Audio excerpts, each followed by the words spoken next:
Jay? Si Ka George, ano? May nakapagsabi sa amin mga masa kung ano nangyari sa inyo. Kinupkup pala kayo dito. Kaya naman nagpunta ka na rin dito para malaman ko totoo nga. Maraming salamat sa pagmamalasakit mo, Ka George. Bok, sa maniwala ka sa hindi, wala akong magagawa. May mga priorities ang nakakataas sa atin. Alam ko rin na nag-aalala kayo na baka meron akong priorities dito. Nang nakubkub kami ng mga kasamahan ko, wala kaming makain. Wala kaming mataguan. Wala kaming malusukat.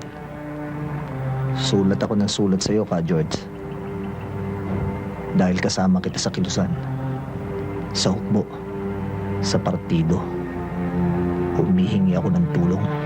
Ilang beses isinugal ng masang katutubo ang kanilang buhay para umabot lang sa'yo mga sulat ko. Huwag mo sabihin wala ka natanggap. Sulat ako ng sulat sa'yo nun. Sagot naman ang sagot ang mga masa. Mga kalingga, hindi ko alam tuloy kung sino tunay kong mga kasama. Bok, mahirap makakalimutan ang pagmamalasakit ng masa.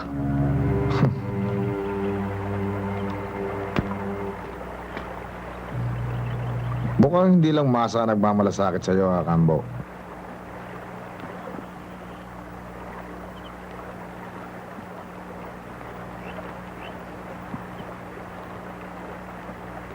Marami ng kasama nating taga-Kalinga ang naguguluhan dahil sa linya ni Kambo. Ang inaalala ko, baka pati mga kasama sa mass base natin dito, padamay din. Anong balak mong gawin sa kaibigan mo? Ewan ko ba? Nakadisciplinary action naman yun, di ba? E di, confine natin siya rito. Walang communication. E di, wala siyang contact sa labas.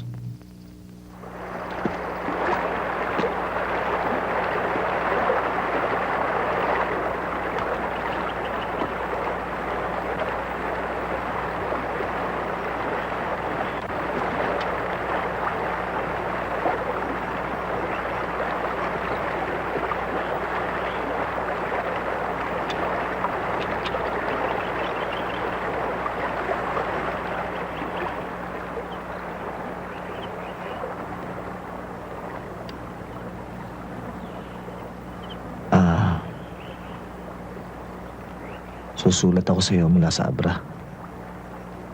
Ang mga kamag-anak mo sa Abra, anong... Napag-usapan na natin yan.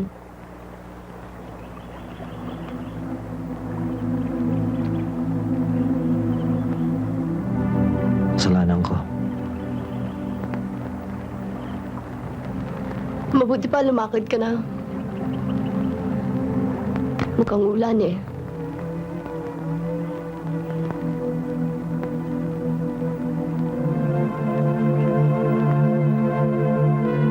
Susan, patawad.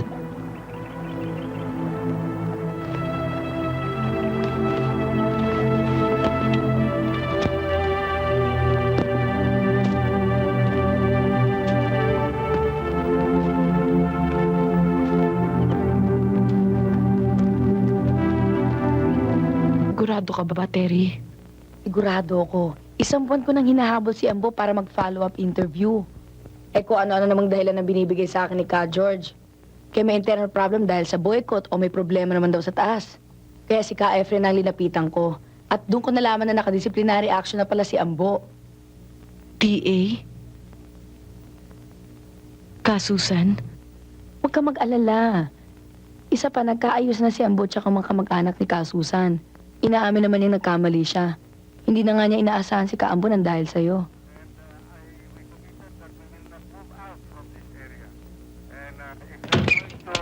Narinig niyo ba? Si Enrile Ramos, sumulay kay Makoy. Ano? Balita ko, bubumbay ng Campagnaldo eh. Oo nga, pakangagyera na doon. Eh, paano mauna na ako? Kailangan ko nang bumalik ng Maynila. Kung may balita ako, ipapabot ko sa'yo. Sige, mag-ingat ka. And I hope that he will realize that he cannot cow. Inauguration daw ni Cory Aquino, Kambo. Akalain mo, babaeng presidente.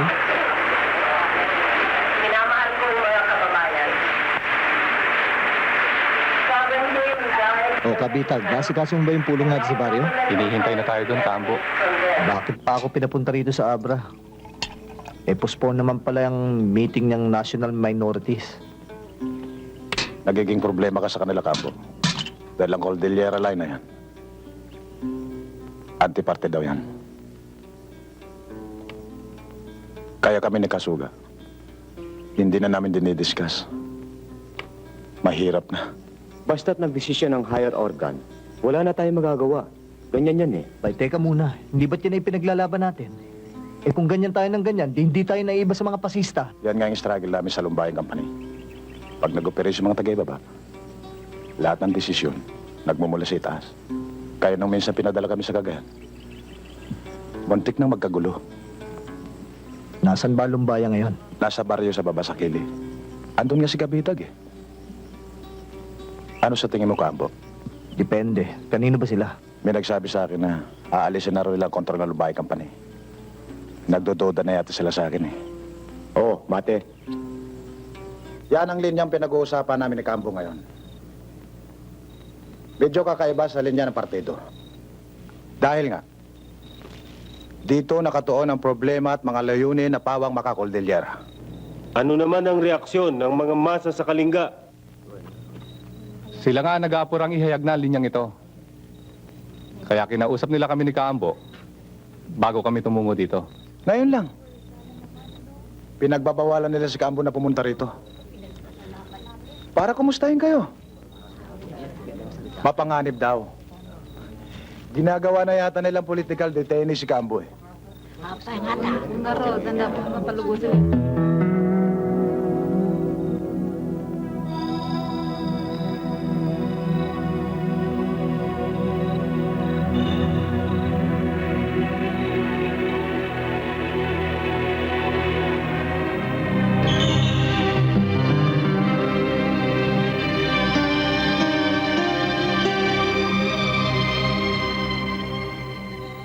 May gusto ka raw i-share sa amin, Kambo?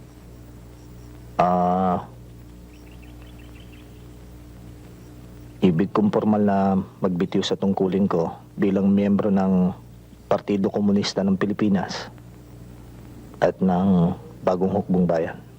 Ako rin, Keprin. Ibig ko rin umalis sa parte. Sama na rin ako. Hindi ordinaryong desisyon yan, Bok.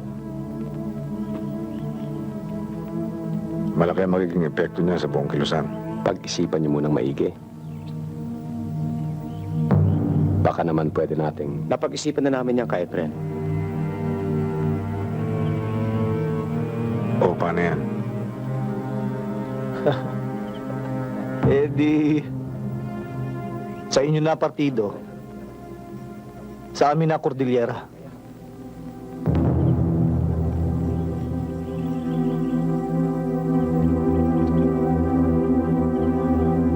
Yung mga armas nyo.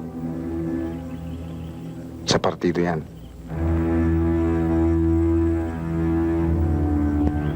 Ka, George. Ang mga armas namin at ng Lumbaya Company. Sa amin.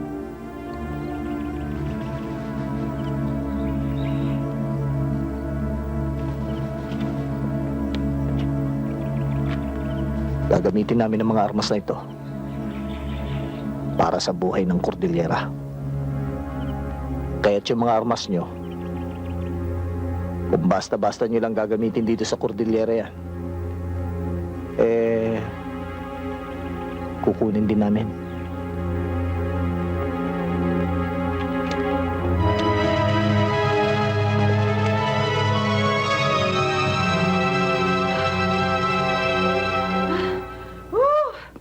Finally, we made it.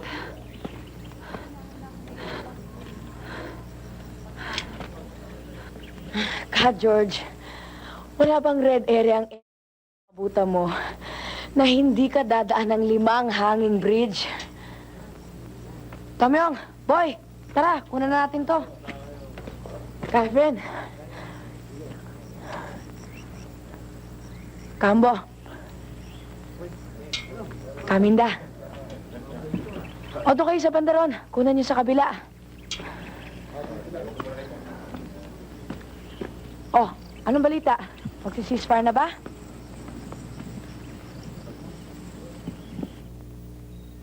Nagugulan ako, Kaambo. Kudeta.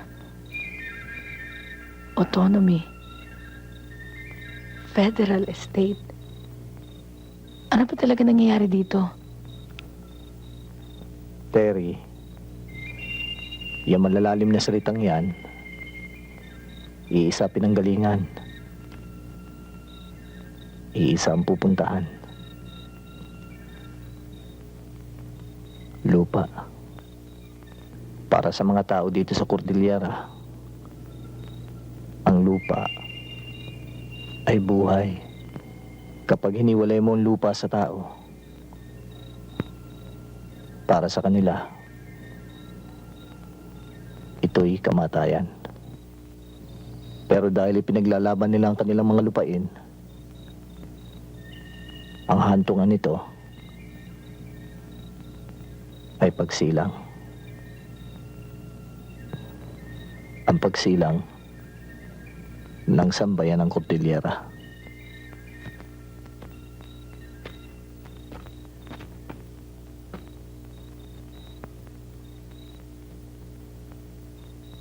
Terry, si Ason, kumusta na siya? Meron ba siyang... Nasaktan siya, Kaambo.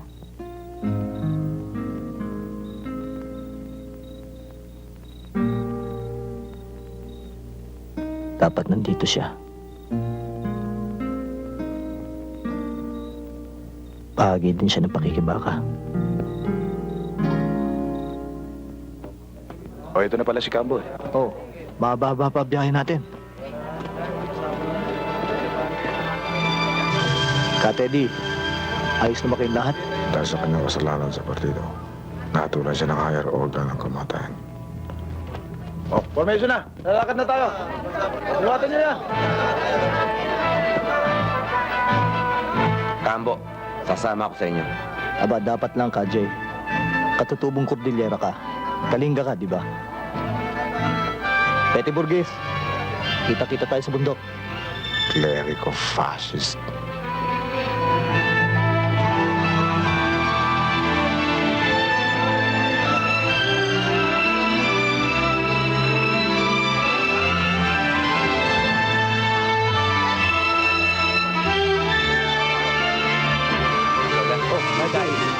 Pasabog na sige, Kajay, dito muna ako. Kasama ang kalahati ng pwersa. Magkikita na lang daw doon. Sandali ah. Kaya na? Marami pa ba yan? Oo, para mamayang gabi to eh. Ba, masarap yan ah.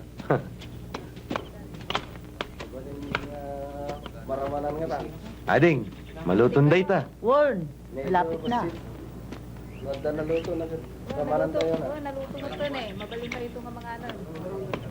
Kambo, Oh, ka, Jay. matatagalan pa ba tayo dito? Bukas na madaling araw, alis tayo. Magkikita-kita tayo nila Kylie sa Apilaya bago tayo tumuloy ng Bugnay. Kajay, gusto ko lang sana magpasalamat sa'yo. Kala ko kasi hindi ka namin kasama. Kambo! Kambo! Kabitag, Mayroon kang bisita.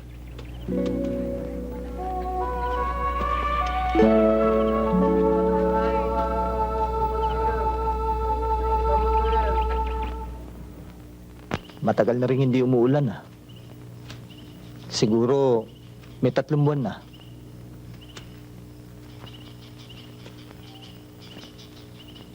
Ason, kumusta ng Baguio?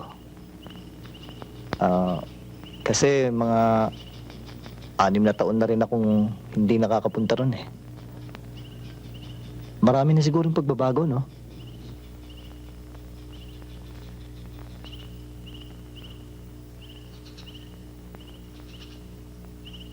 Ason?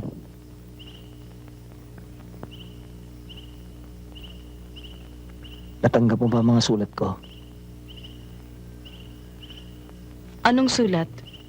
Ason? Sulat ako ng sulat sa'yo. Sunod-sunod. Maski na nung nakubkub kami, sulat pa rin ako ng Bakit ka natigilan? Kala ko kasi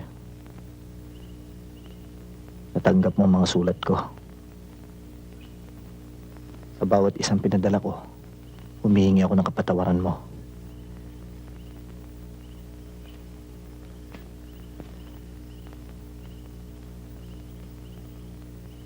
Nasaan na siya?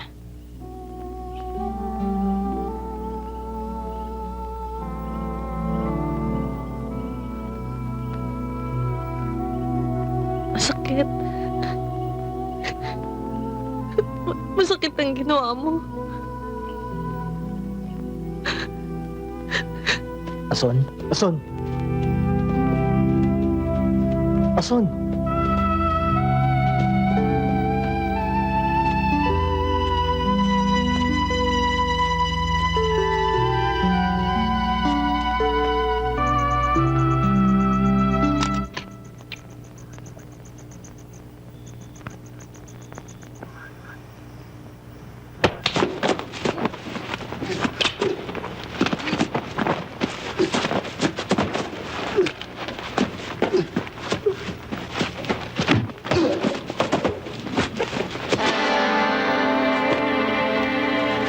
Ka Jay? Si Ka George, ano? Pero bakit ikaw? Kalabang ka ng revolusyon. Sagabal ka sa kilusan. Ka Jay? Ikaw, ako. Mas kailangan tayo ngayon ng Cordillera. Kalabang ka ng revolusyon. Kalingga-katinggan ako. Ngayon, kung ang paniniwala mo'y magkalaban tayo, sige, tuloy mo.